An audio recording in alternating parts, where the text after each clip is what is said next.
Break के बाद आप सभी का एक बार फिर से स्वागत है। खबर लखनऊ से है, जहां विभिन्न दलों के कार्यकर्ताओं और नेताओं ने आकर राष्ट्रीय लोक दल में शामिल हुए। सपा के नेता अमरेंद्र सिंह भारी समर्थकों के साथ राष्ट्रीय लोक दल में शामिल हुए। मीडिया से बात करते हुए कहा कि चौधरी चरण सिंह की विचारधारा को देखते हुए हमने और हमारे समाज के लोगों ने राष्ट्र लोक दल से जुड़ने का फैसला लिया है। बीजेपी की सहयोगी दल है, लगातार भाजपा द्वारा अच्छा काम किया जा रहा है, उससे भी प्रेरित होकर हम लोग आज लोकल से जुड़े। लखनऊ से हमारे संवाददाता सुभाष चंद्र की देखिए ये खास रिपोर्ट।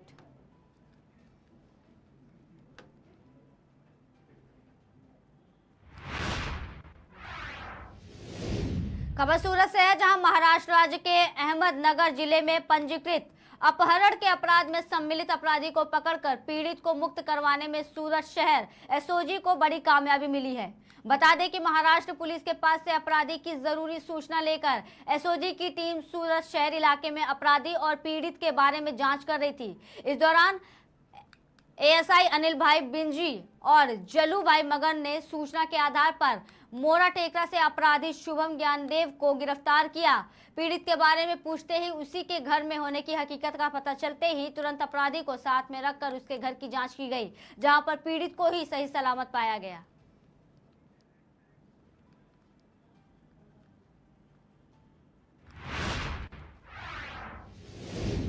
खबर मंडला से है, जहां लोकायुक्त की बड़ी कार्रवाई की गई। बता दें 30,000 की रिश्वत लेते हुए सब इंजीनियर को लोकायुक्त पुलिस ने गिरफ्तार किया है। बता दें अमृत सरोवर की 22 लाख के पेमेंट करने के एवज में मांगी 50,000 की रिश्वत। पहले किश्त में 30,000 लेते हुए लोकायुक्त पुलिस ने सब इंजीनियर के घर से गिरफ्तार किया है। लोकायुक्त पुलिस आगे की कार्रवाई कर रही है। बिछिया तहसील के दानी टोला निवासी सुशील साहू ने लोकायुक्त जबलपुर से शिकायत की थी। कार्यालय जबलपुर में आवेदक सुशील साहू ने एक कंप्लेन की थी कि इनके द्वारा अमृत सरोवर तालाब दानी टोला बिछिया में बनाया जा रहा है, जिसके लगभग 22 लाख रुपए के बिल थे, जिन्हें पास करने के एवज में श्री प्रमोद भांडेकर और सब इंजीनियर जनपद कार्यालय बिछिया इनसे 50,000 रुपए की मांग कर रहे थे। पुलिस अधीक्षक लोकायुक्त के मार्गदर्शन में एक टीम गठित की गई और आज इन्हें 30,000 रुपए की रिश्वत की राशि लेते हुए रंगे हाथों पकड़ा गया है। मैम, अपराधी कहाँ का है और आरोपी कहाँ का है, क्या है पूरी जानकारी? आरोपी बिछिया में पदस्थ है, जनपद कार्यालय बिछिया में पदस्थ है और फरियादी वहीं बिछिया का ही है। मैम, हाँ, किस तरह की क्या कार्रवाई की जाएगी आगे? आगे विभागीय कार्रवाई पूरी इसमें की जाएगी। खबर बांदा से है, जहां दिनांक 27 अप्रैल को मुख्य चिकित्सा अधिकारी के निर्देश पर जिला मानसिक स्वास्थ्य कार्यक्रम टीम बांदा द्वारा सरस्वती बालिका विद्या मंदिर में एक मानसिक जागरूकता कार्यशाला का आयोजन किया गया, जिसका उद्घाटन प्रधानाचार्य अमिता सिंह द्वारा किया गया। बता दें शिविर में clinical psychologist doctor Rizwana Hashmi ने बताया कि मानसिक रोग बच्चों में अवसाद और एंग्जाइटी के रूप में बहुत ज्यादा फैल रही है। उन्होंने कहा कि जिन दिक्कतों को लोग आमतौर पर साधारण मानते हैं वो आगे चलकर गंभीर हो जाते हैं। वहीं अमिता सिंह ने यह भी बताया कि बच्चे अपने घर में माता पिता की बातें स्वीकार करें, शिक्षकों का सम्मान करें, साथ ही विद्यालय में जिन बच्चों ने टॉप किया है उनसे प्रेरणा लें। वहीं साइकाट्रिस्ट नर्स त्रिभुवन नाथ ने बताया कि यदि किसी को मिर्गी या हिस्टीरिया के दौरे आते हैं तो वो जिला चिकित्सालय में दिखा सकते हैं। इसके लिए ऑनलाइन आपको बता दें 14,416 में या फिर जिला चिकित्सालय के कमरा नंबर 4 में भी काउंसलिंग करा सकते हैं। इस दौरान बच्चों को पुरस्कार भी दिया गया। संजना, राधा द्विवेदी, चंचल दीक्षा और अन्य बच्चों को पुरस्कार दिया गया।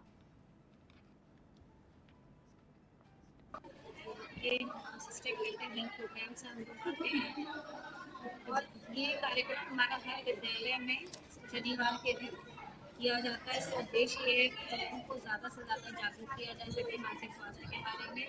अगर उन्हें कोई किसी तरह की कोई परेशानी है, कुछ है, तो वो हमारे जिला अस्पताल में 3 दिन ओपीडी में आके सोमवार, बुधवार और शुक्रवार में आके दिखा सकते हैं। कोशिश की जाती है कि बच्चों के अंदर जो तनाव है उसको किस तरह से सकारात्मक रूप से वो खुद हैंडल कर पाएँ, वो किस तरह से अपने स्वस्थ जीवन शैली को अपनाएं, जिससे कि वो कम से कम मानसिक रूप से बीमार हो सकें। अगर उनके आसपास कोई लोग ऐसे हैं जो मानसिक रूप से बीमार हैं, लंबा इलाज ले रहे हैं, बहुत दूर दूर में ग्वालियर आगरा तक जाना पड़ता था, जानकारी नहीं थी, तो हम लोग कोशिश करते हैं कि वो अपना ट्रीटमेंट अपने सभी प्रति डिस्ट्रिक्ट में आकर ये इलाज ले सकते हैं, जिसके लिए उन्हें दूर नहीं जाना पड़ेगा, क्योंकि ऐसे मरीजों का इलाज बहुत लंबे समय तक चलता है और बहुत ज़्यादा आर्थिक रूप से भी उनको तंगी का सामना करना पड़ सकता है। इसलिए अब सरकार ने हर डिस्ट्रिक्ट में ये सुविधा अवेलेबल करा दी है कि अगर वो गंभीर मानसिक रोगी हैं वो भी अपना इलाज करा सकते हैं, और अगर शुरुआती अवस्था में हैं। जैसा कि जो हमें भी जानकारी मिली थी, बढ़ते अगली खबर की ओर। खबर चित्रकूट से है, जहां चित्रकूट के रामनगर नहर के पास ऑटो रिक्शा पलट गई, जिसमें 8 लोग घायल हो गए। पूरा मामला रायपुरा थाना क्षेत्र के रामनगर नहर के पास का बताया जा रहा है, जहां ऑटो रिक्शा कुत्ते को बचाने के चक्कर में अनियंत्रित होकर रोड पर पलट गई, जिसकी वजह से 8 लोग गंभीर रूप से घायल हो गए। सूचना के बाद मौके पर पहुंची पुलिस के द्वारा घायलों को रामनगर सामुदायिक स्वास्थ्य केंद्र में भर्ती कराया गया, जहाँ उनका प्राथमिक उपचार किया जा रहा है। हालांकि हालत नाजुक बताई जा रही है। जैसा कि जो हमें भी जानकारी मिली थी, 108 द्वारा 7-8 लोग आए। बताया गया था कि ऑटो रिक्शा से ये लोग कोबरा के रहने वाले हैं, ज़्यादातर कोबरा के रहने वाले हैं, और ऑटो रिक्शा से जा रहे थे अपना शादी में कहीं सम्मिलित होने, और रास्ते में रिक्शा पलट गया, जिसकी वजह से सभी लोग घायल हो गए हैं, जिसमें घायल में कम से कम 8 लोग हैं, जिसमें एक बच्ची ज्ञानवती है, son of daughter of Nathu, वो उसके सर पे चोट आई है और उसकी आंख भी लगता है हमें ज़्यादा दिक्कत है, तो उसको रिफ़र कर दिया गया है। और उसी के पापा नथु सन ऑफ बिजरुख, इनको भी इसका जो है दाहिने पैर का टेंडन होता है, जो खींचते हैं पैर अंगूठे को, वो कट गया है और काफ़ी फटा था, तो इसको रिपेयर करके इसको भी रिफ़र कर दिया गया है। एक आरती हैं जी, ये भी कोबरा की ही हैं, वाइफ ऑफ रामराज जी, इनका भी पैर जो दाहिना पैर है इसमें काफ़ी कटा हुआ था और हमें फ्रैक्चर लग रहा था, तो इसको भी रिफ़र कर दिया गया है एक्सरे के लिए। जैसा कि जो हमें भी जानकारी मिली थी,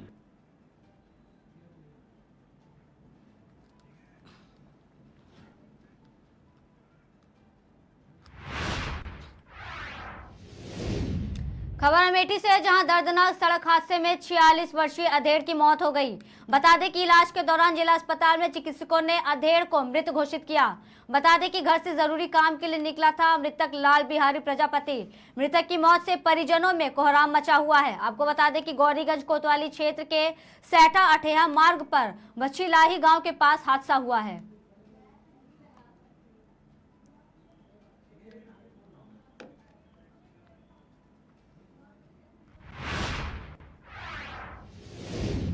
खबर जालौन से है, जहां घर के एक कमरे में चल रहे अस्पताल पर छापा मारा गया। बता दें कि मुख्यमंत्री के यहां गुप्त रूप से शिकायत की गई थी, जिसमें डिप्टी सीएम ने संज्ञान लेकर कमिश्नर को जांच कराने के निर्देश दिए थे।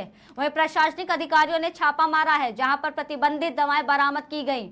वहीं गर्भस्थ शिशु को गर्भ में ही मारने वाली किट भी बरामद की गई। प्रशासनिक अधिकारियों ने प्रतिबंधित दवाओं और अस्पताल में लगे DBR सहित कई अन्य उपकरण भी सीज किए हैं।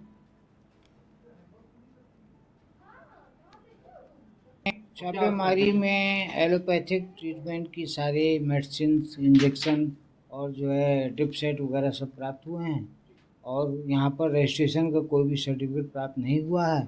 जैसा कि वंदना कुशवाहा के नाम से जो बोर्ड लगा हुआ है, उसकी शिकायत निरंतर आ रही थी। उसी के आधार पर कमिश्नर और अन्य ऊपर लखनऊ स्तर से आदेश किया गया कि हम जो है जाकर के चेक करें। तो हमारे SDM साहब जालौन और मैं एडिशनल CMO जालौन दो मिलकर के आके छापा मारा, तो सभी जो चीज़ें प्राप्त हो रही हैं, और क्योंकि कागज़ प्रॉपर न मिलने की वजह से वो चीज़ें हम सील कर रहे हैं, और इनको 3 दिन का टाइम दे रहे हैं कि इस दौरान अपने प्रॉपर पेपर्स सब आके सबमिट करें, तब उसके बाद आगे कार्रवाई की जाएगी। छापेमारी में एलोपैथिक ट्रीटमेंट की सारे मेडिसिन, इंजेक्शन और जो है ड्रिप सेट वगैरह सब प्राप्त हुए हैं, और यहाँ पर रजिस्ट्रेशन का कोई भी सर्टिफिकेट प्राप्त नहीं हुआ है। जैसा कि वंदना कुशवाहा के नाम से जो बोर्ड लगा हुआ है, उसकी शिकायत निरंतर आ रही थी। उसी के आधार पर कमिश्नर और अन्य ऊपर घोषित किया था। खबर चित्रकूट से है, जहां जनपद में भारतीय जनता पार्टी द्वारा पाल समाज सम्मेलन कार्यक्रम आयोजित किया गया, जिसमें भारतीय जनता पार्टी के कानपुर बुंदेलखंड क्षेत्र के क्षेत्रीय अध्यक्ष प्रकाश पाल और प्रयागराज के स्वर्गीय उमेश पाल की पत्नी जयपाल कार्यक्रम में मुख्य अतिथि के रूप में शामिल रही। यह कार्यक्रम शहर के पटेल उत्सव भवन में आयोजित किया गया, जहां आगामी लोकसभा चुनाव को लेकर पाल समाज को एकत्र करने के लिए भारतीय जनता पार्टी द्वारा पाल समाज सम्मेलन कार्यक्रम किया गया था। इस दौरान मृतक उमेश पाल की पत्नी जयपाल ने सम्मेलन में मृतक पाल को श्रद्धांजलि देते हुए योगी सरकार में न्याय मिलने की बात कही और भावुक हुए। वहीं उन्होंने यूपी में बीजेपी के 80 सीटें जीतने का दावा भी किया है।